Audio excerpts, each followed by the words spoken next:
दोस्तों, आज हम बात करेंगे आरक्षण के बारे में। रिजर्वेशन आरक्षण सही है या गलत है? ये आरक्षण कब से आया, इसके कुछ इतिहास के बारे में समझेंगे। आज जिन लोगों को आरक्षण से प्रॉब्लम है उसमें एक्चुअल प्रॉब्लम क्या है, इस प्रॉब्लम को सॉल्व कैसे किया जा सकता है, इन सारी बातों का जिक्र करेंगे। पहली बात, यदि यह आप सोच रहे हैं कि आरक्षण भारत जब आज़ाद हुआ 1947 में तब आरक्षण नहीं आया, या आरक्षण वाली प्रक्रिया जो है बहुत पुराने समय से ही चल रही है। बात करते हैं आरक्षण क्यों जरूरी है।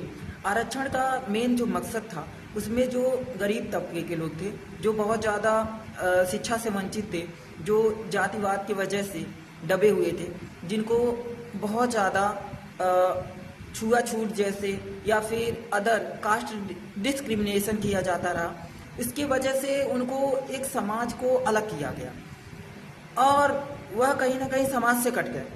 तो उस चीज़ को बराबरी में लाने के लिए आरक्षण प्रक्रिया अपनाई गई कि उन व्यक्तियों को जिनके पास शिक्षा का अधिकार नहीं है, माने शिक्षा जिनको नहीं मिल पा रही है, जो बहुत पीछे हैं, उनको इस बराबरी में सबके इक्वल लाने के लिए उनको आर्थिक रूप से और कुछ आरक्षण दिया जाए, कुछ पैसे के तौर पे हेल्प किया जाए और एजुकेशन में कुछ छूट दिया जाए, ताकि वह कम नंबर पे उनकी कुछ सीटें फिक्स की जाए कि इतना सीट उनके लिए ही होगा, मार्क्स कम होगा तो भी वहाँ पे होगा।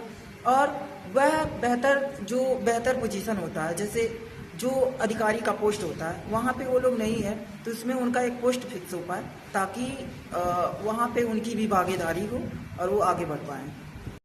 स्टार्टिंग में जब संविधान में आरक्षण प्रक्रिया शुरू हुई थी तो उस समय यह बातें फिक्स की गई थी कि जो आरक्षण होगा एससी और एसटी कास्ट का, उसका केवल 10 वर्षों के लिए आरक्षण दिया जाएगा। बाद में इस चीज़ को हटा दिया गया, तो यह नहीं फिक्स किया गया कि वास्तव में वह आरक्षण 10 साल का रहेगा, कितने समय करेगा। इसमें एक्चुअल प्रोसेस क्या हो रहा है कि कुछ लोगों का जो कंडीशन है कुछ समय पहले खराब था, तो आज वह 10 सालों में यदि उनका कंडीशन बेहतर हो गया तो उनको उस आरक्षण प्रक्रिया से बाहर निकाल देनी चाहिए, और जो लोग उस चीज़ को लैग कर रहे हैं उनको उस प्रोसेस में शामिल किया जाना चाहिए। तो ये एक लैगिंग पॉइंट हो गया कि उसका समय फिक्स होना चाहिए। जब संविधान लागू हुआ 1950 में, तब जो है एससी कास्ट का जो था 15% आरक्षण मिला था और एसटी का उनको 7.5% का आरक्षण दिया गया था।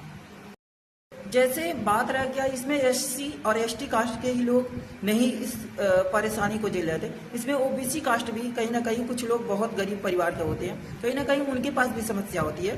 तो उनके लिए एक आया इंदिरा साहनी मामला जो 1992 में आया, तो 1992 में इनको भी वैध ठहराया गया, पर उसमें 2 कंडीशन रखा गया।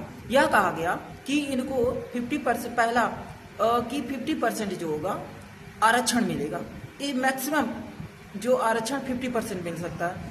फिर उसमें भी एक creamy layer non creamy layer में डिवाइड किया गया। ओबीसी में क्रीमी लेयर में उनको रखा गया जिनको आरक्षण नहीं दिया जाएगा, ठीक है। फिर आता है बात जनरल वालों के लिए, उनके लिए 2019 में 103वां संविधान संशोधन में 10% का आरक्षण दिया गया। ईडब्ल्यूएस सर्टिफिकेट बनेगा, जो कमजोर वर्ग होंगे आर्थिक तौर पे उनके लिए आरक्षण होगा।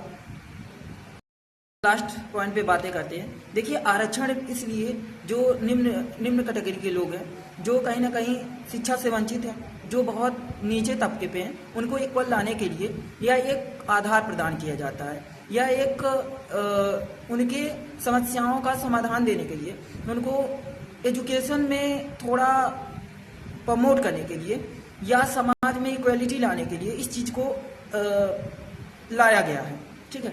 तो इसमें एक्चुअल में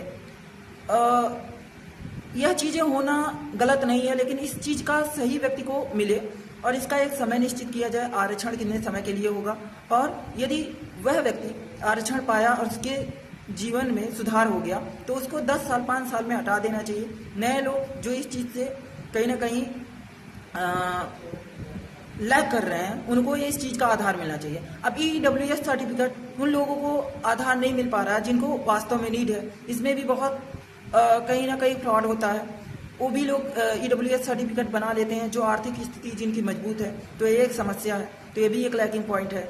अब जिनका यह डिमांड है कि ईडब्ल्यूएस सर्टिफिकेट ईडब्ल्यूएस हटाना चाहिए, उसमें उनका यह मत होता है कि इसमें वह लोग कहीं ना कहीं उस सिस्टम में चले जा रहे हैं जिनके अंदर वह क्वालिटी नहीं है, उनके अंदर वह गुण नहीं है, वह कुशलता नहीं है, वह मेधा नहीं है, तो वह लोग हो जाएंगे तो सिस्टम को कहीं ना कहीं कमजोर बनाएंगे, यह उनका पॉइंट होता है।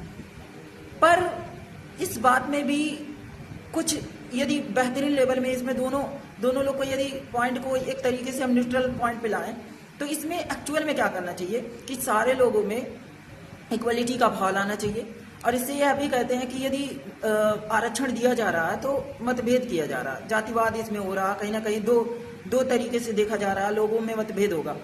पर कहीं ना कहीं उनके साथ मतभेद हुआ है, वह लैग पे हैं, वह नीचे कैटेगरी पे हैं, कहीं ना कहीं वो समस्याओं को कुछ समय झेले हैं, तो जिसकी वजह से उनको कहीं ना कहीं सपोर्ट तो करना ही पड़ेगा। तो सही व्यक्ति को यदि इस चीज़ का आधार दिया जाए तो गलत नहीं है।